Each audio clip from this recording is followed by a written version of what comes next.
Your Steve Jones Show podcast is loading now. The Steve Jones Show podcast is sponsored by Purdy Insurance. Visit Purdy Insurance on Market Street in Sunbury or visit online at purdyinsurance.com.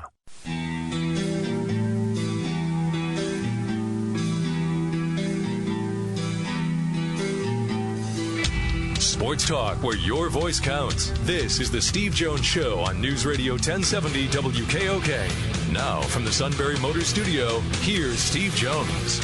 Motion toward us by KJ. They give it to KJ to the 30, 25, near corner, 15, 10, 5. Touchdown, Penn State, KJ Hamler. First and 10, Pitt 14. Back goes McSorley. Sets over the middle. Hamler got it. Touchdown, Penn State. And the Nittany Lions close the half with a flourish. McSorley takes it. McSorley will keep it and go. Touchdown, Penn State. Trace McSorley's first carry of the game, and the Nittany Lions have a 2-score lead. Gilligan with no pressure.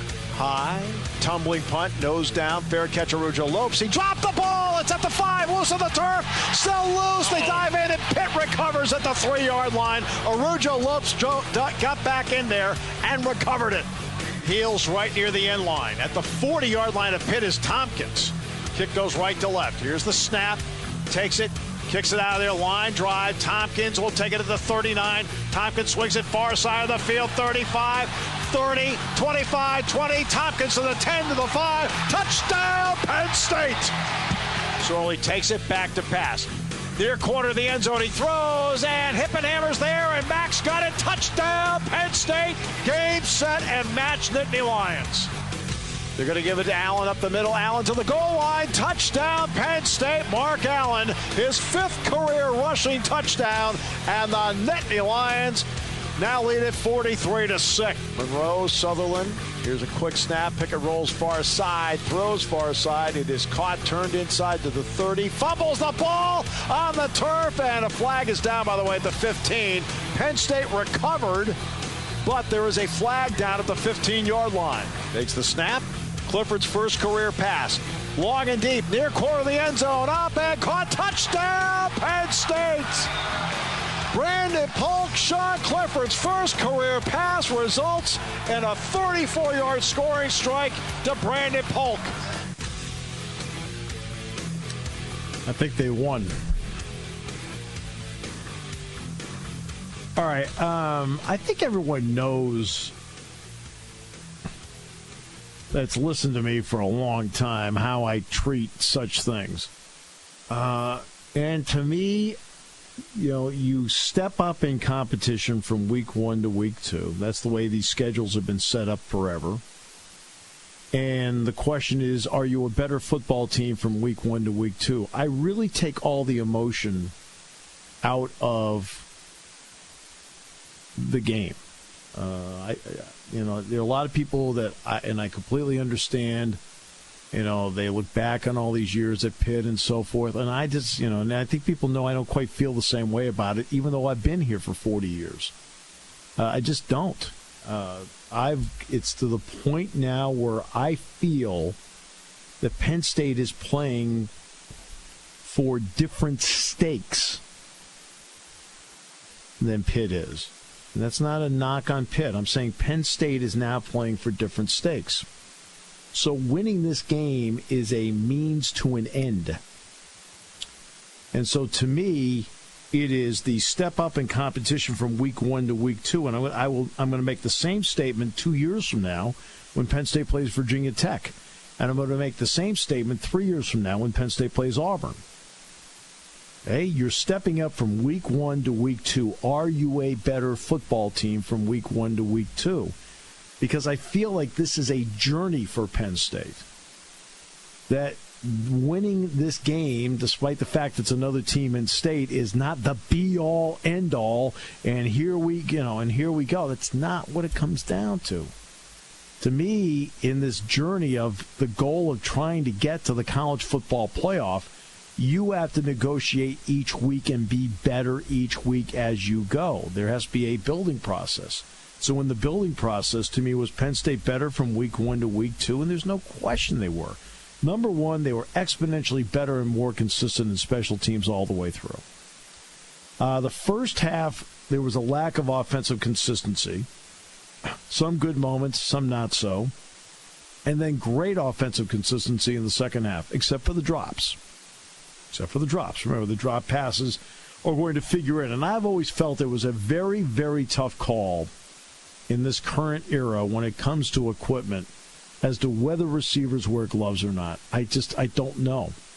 There are several players, Saquon Barkley was one of them, that when it came time to practice, they would practice without gloves in the rain. Because, James would practice outside. Now, he did not go outside last night. Okay, last night they did work indoors. Okay.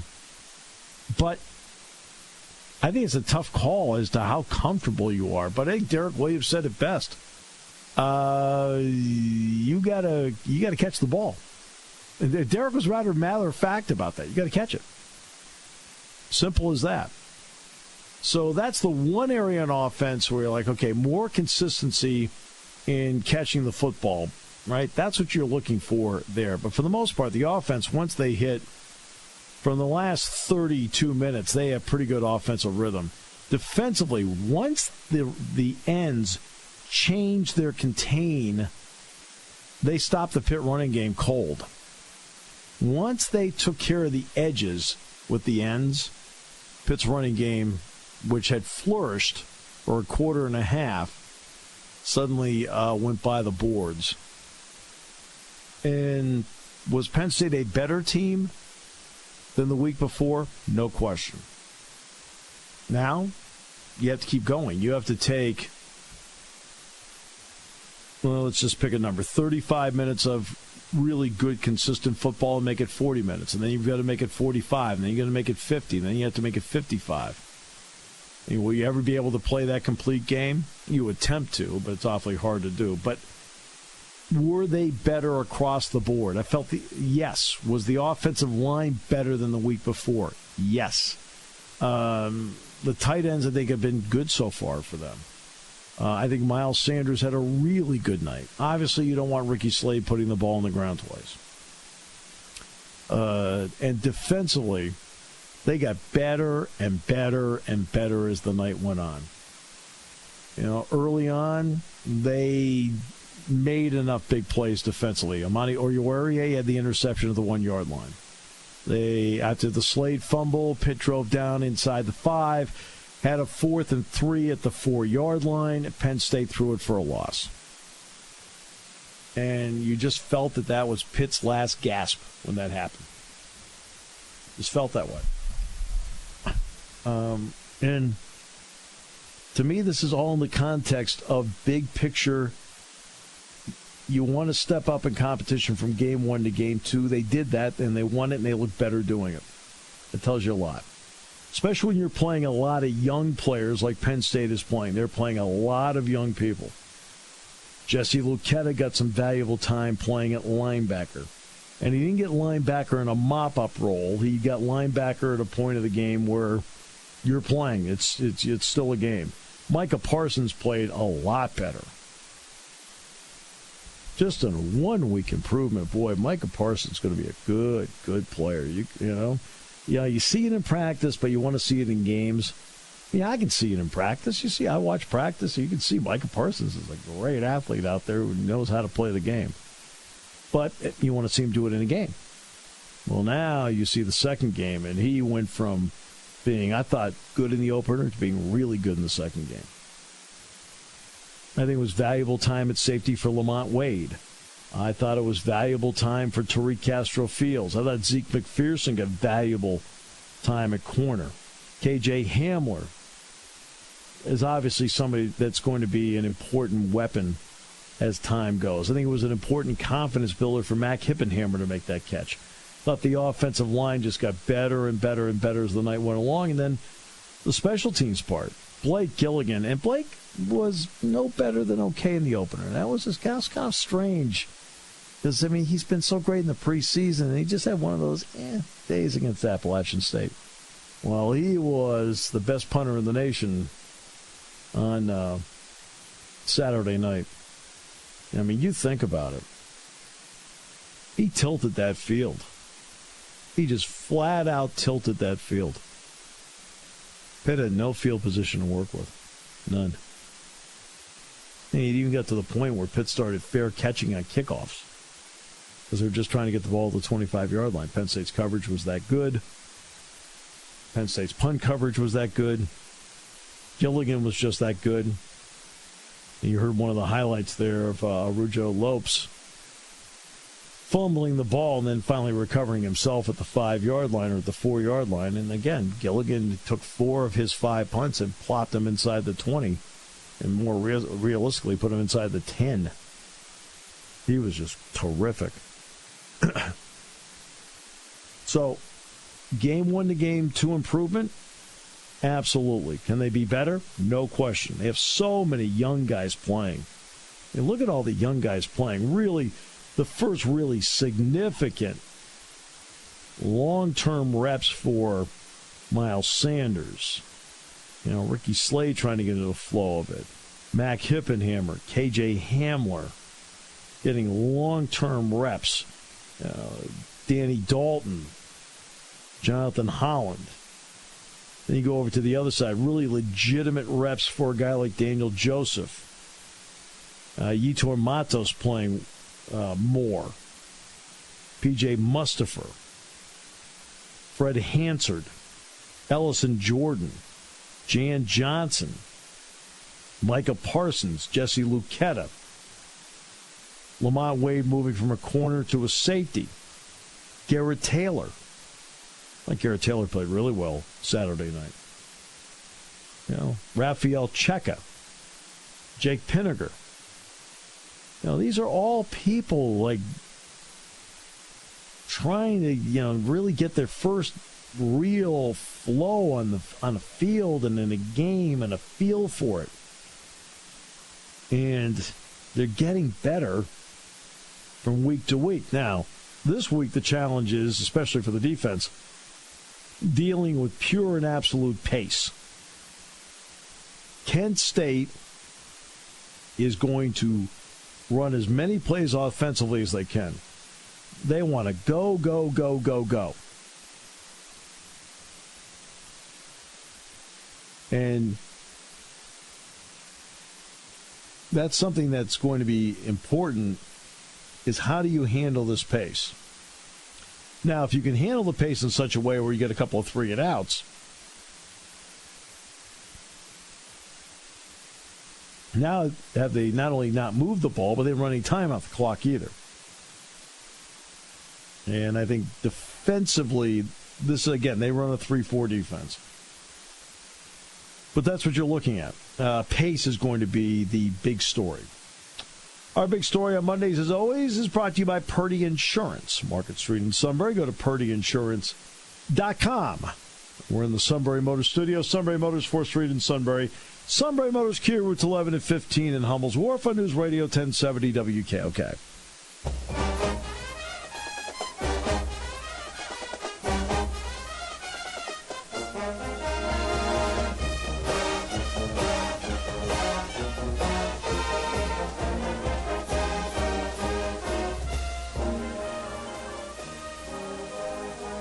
So a good opening win for Penn State, followed by a good second win as they beat Pitt on Saturday. You know, look, I understand there's a lot of emotion about this, one way or the other, in most quarters. And it's at the point now where I look at, look, Penn State's playing for big stakes. Right now, you have to win to get there. So I'm looking at that context of, look, what are your goals when you start the season? Do you want to, when the season's over, to be, we're the Pennsylvania champions? We're the Big Ten champions? Or do you want to be in the college football playoff? Well, I think you want to be in the college football playoff because if you are, there's a good chance the other two parts fall into place. You can't have your ultimate goal being, I got to win this game the second week of the season. Okay? That second game of the season is a means to an end. All right, the building process in a season, it's a building process you have in any season. I don't care if it's football or it happens to be soccer or gymnastics, whatever it may be. You're trying to build to get to what you hope is an ultimate end. So that's what they're trying to do here. And I felt that, in terms of the next step, that was a really good next step in really lousy conditions on Saturday night. Sean, your Steelers did not put away the game yesterday. What a great performance by James Conner, but the big turning point was that fumble halfway through the fourth quarter. I mean, you can't glaze past that. But rough day for Ben Roethlisberger. I mean, if you're a team, you're staring at the other team across the other side of the ball, and they turn the ball over 6 times, you'd expect to win that game. Yeah, but there's another part to this that I think is really important. You're the Pittsburgh Steelers. Excuse me. You're the Pittsburgh Steelers.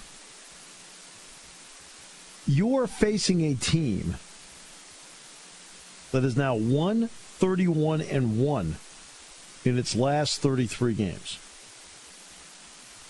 And you have a 2-score lead, and you did not put the game away. You're already facing a team that doesn't have a lot of confidence. And you didn't put them away. That, to me, is the biggest issue of all. Myles Garrett was very impressive. Very impressive. It's a really rough day for the suit, isn't it? He's been busy today. The Steelers tie the Browns. And his supervisor's back from vacation. That's right. Playtime, gone.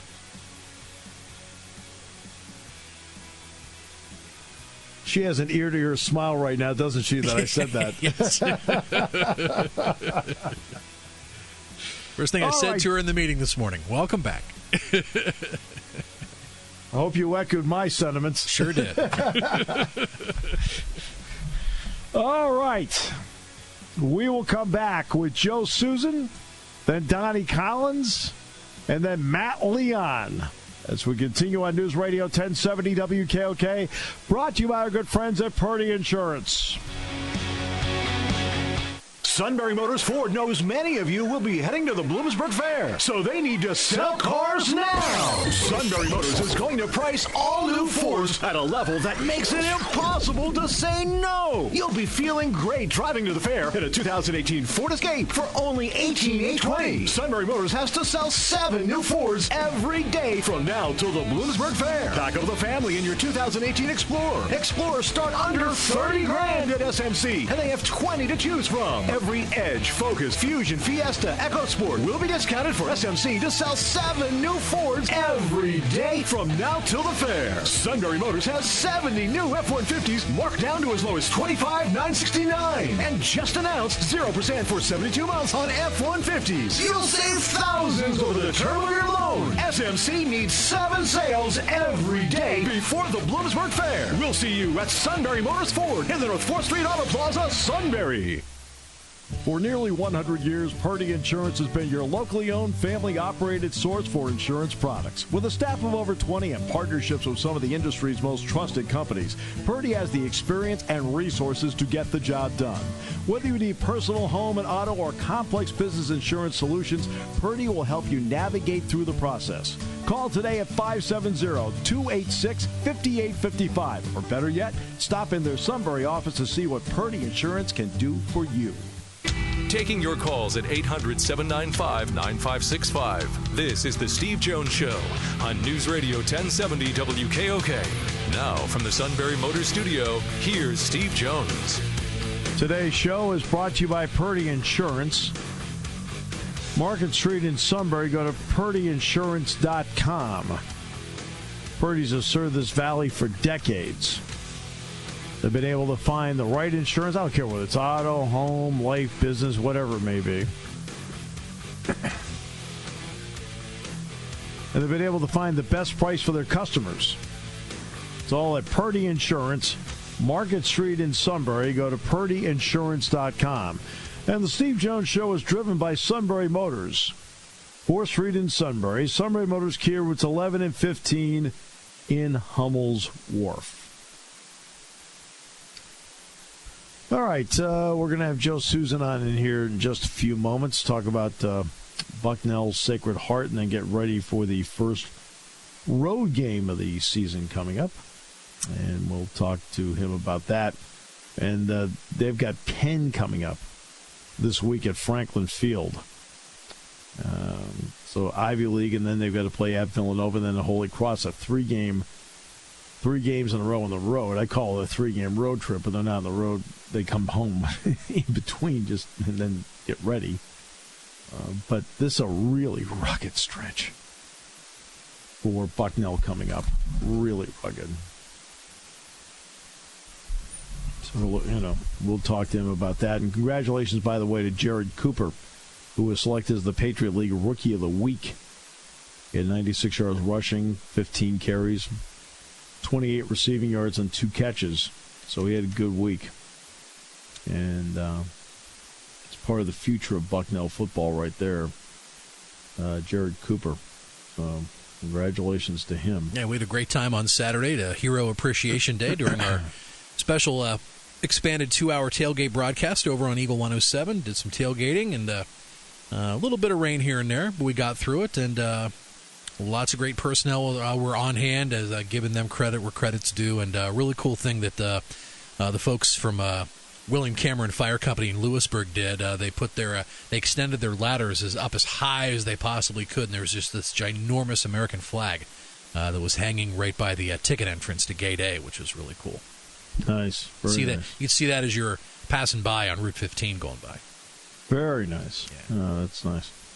No, they do a great job with game presentation at Bucknell. And we'll talk to Joe about that and more once we get an opportunity to talk with him. And as they were entering through Christie's gates, as they were walking into the stadium complex, there was American flags on each side as they were walking through the tailgate area. Very nice. Oh, very nice. Yeah, look, the game's tied at halftime. It turned out that, the second half of that game, they gave up 16, 9 in the third and 7 in the fourth. So it was a lot closer game than the score will tell you. Now, is that something that is comforting to Joe Susan? No. He wants to be winning games. But there's certainly several elements here. With a young quarterback, you want to be able to throw the ball a little bit better. There's no question about that. I mean, when you're averaging only 3.57 yards per attempt, you have to get more out of it than that. In fact, the odd thing is that defensively per attempt, you're only giving up 6.33. That's good. It's a winning number. Yards rushing per attempt against the Bucknell defense, only 3.8 yards an attempt. Not bad. It's not bad. So we'll talk to Joe about that and more when he comes on the show, and hopefully we'll hear from him in just a few moments. The Steelers tied 21-21 yesterday. The Eagles, of course, don't play again until this weekend. They got Tampa Bay. Boy, what is it about Fitzpatrick? And he's the best September quarterback ever. I'd have thought this would have been a cakewalk for Philly, but my goodness, they were just piling on the points in New Orleans yesterday. At 48. 48 points. Pretty good. Jameis Winston. You picked a bad time to be out. Ironically enough, with Ryan Fitzpatrick, he has been in Central PA a few times at the annual Bucknell football golf outing. Yeah. Not this past year, but was there consecutive years. 06, 07. Yeah. So he's playing well, and that's who the Eagles have next. The Phillies, look, they still have 7 games with the Braves. That's the really important deal right there. But they've got to find a gear here pretty soon. The problem I have with the Phillies right now is that they're losing the teams that they should be taking 2 out of 3 from the Mets. They should be taking 2 out of 3 from the Marlins. I did go to the Pirates-Marlins game on Friday night. I looked down we were right behind the Marlins dugout, and I looked into the dugout, and I said to everybody, I said, there's the Marlins' best player right there, right in front of us. They said, who's that? I said, Don Mattingly. Except he's the manager. That's an issue. So it was good to catch up with Frank Coonley, the Pirates president. I talked with Frank for a couple innings on Friday night, and I'll tell you, here's one. Guess who surprised the heck out of me last night over at football practice? Mike Motti. Mike Motti was in State College last night, but he's going to be here for a couple days. And I did, by the way, talk to Mike about coming on the show. And he says he'll do the show with us anytime. He says he doesn't do a lot of shows, but he'll do this one, he said. So we'll set up something to get Mike on. I think a lot of people just like to hear him. He's in that limbo right now. He says, New Orleans keeps calling me back, and every time they call me back, it's like, keep going. And he's got 5 years out of it. But right now he's in limbo at the moment. So he stopped along the way, and he saw Greg Fitzgerald down at Tennessee. So he talked to Fitz, and he kind of worked his way up through, and eventually got up here, and he was actually at practice last night. He's going to go to practice tomorrow night. Team doesn't practice tonight. It's Monday. Now, next Monday, they will practice. Next Monday will be the only Monday they practice all season because they're playing Friday night with Illinois. So the one mandatory day off for the week will be Saturday next week. So they're not practicing today, but they're going to practice next Monday. And they're not going to have everybody there on Monday because they have guys that are in class. But they feel like, hey, look, an abbreviated week, they have to do it. But this week's just a normal week. So is everybody getting together at Maddie's tomorrow? Is that the deal? Actually, it was earlier today. There is the weekly Gridiron Club football luncheons. They used to be on Wednesdays. They are now Mondays at noon at Maddie's. So nice. Yeah, it happened earlier today. You went? I did. Unfortunately, I could not go. No. But I know. Mondays are jammed for me. Mondays are kind of crowded with. We have our weekly Monday morning meeting and got some shows to take care of and that kind Doug of was thing. there? So. Doug was there? Sure. Yeah. Was the color analyst there? He was there. Really? He was. Yeah, I had to go back to my desk to take care of a few things at about 20 at 12, and I have an eye shot to the front door, and he was heading out about 20 at 12. So, had his Bucknell coat on, so I can only assume he'd be heading to Maddie's. Well, good for him. Yeah. All right. That's good. That's good. Let's see. Alabama's number one. They'll be in cruise control for a while. Ohio State. Now this is the week coming up that's going to be interesting to see. They have to go to Jerry World, to Arlington. They're going to take on TCU. TCU's a good team. Not a great team, but they're a good team. Ohio State looks like they've got a lot of great personnel. And, of course, this will be the last game they play for this season without Urban Meyers, their head coach, on the field. And then next week he'll return for the Tulane game. I'm curious, crowd-wise, on Saturday, how that'll be down at Jerry World. 50-50? No, I think there'll be more TCU fans. That's a long trip.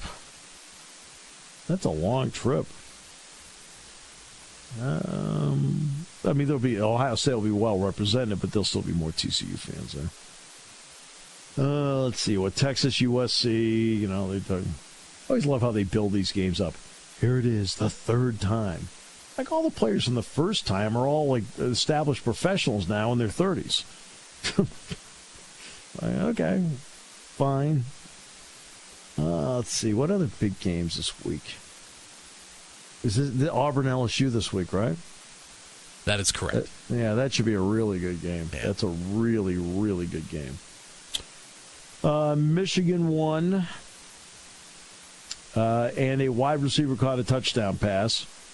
First time in 364 days that had happened. Michigan State Remember I told you on Friday my concern would be would they wilt in the heat? And in the fourth quarter, they wilted in the heat. And Arizona State beat them. Arizona State's ranked now. Arizona State's now 2-0. Let's see. Purdue lost. That was not a good loss. I want to say Eastern Michigan beat them. That's not good. Duke, even though being banged up, won at Northwestern.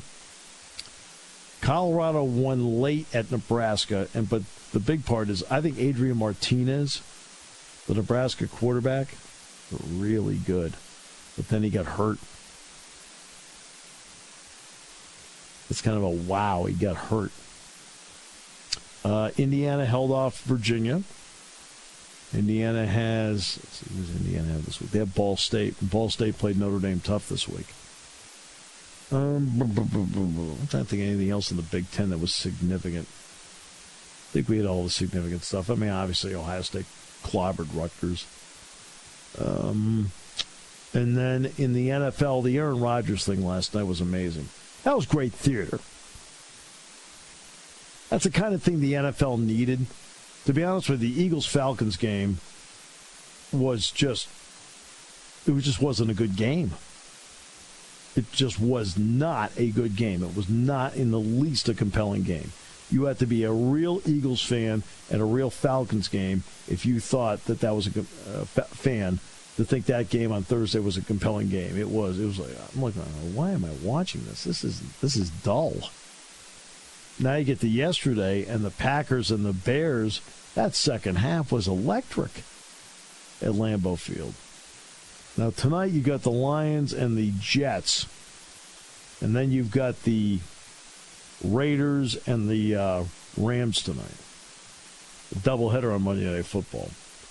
What are the odds that any of us are awake at the start of the second half of the Rams-Raiders game? Probably a little after midnight? Yeah.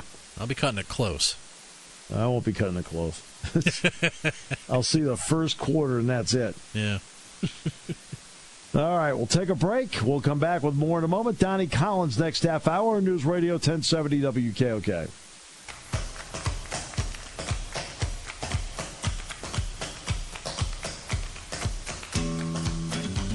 All right, welcome back. Very pleased to be joined by the head football coach, Bucknell, Joe Susan. Joe, welcome back. Great to have you with us.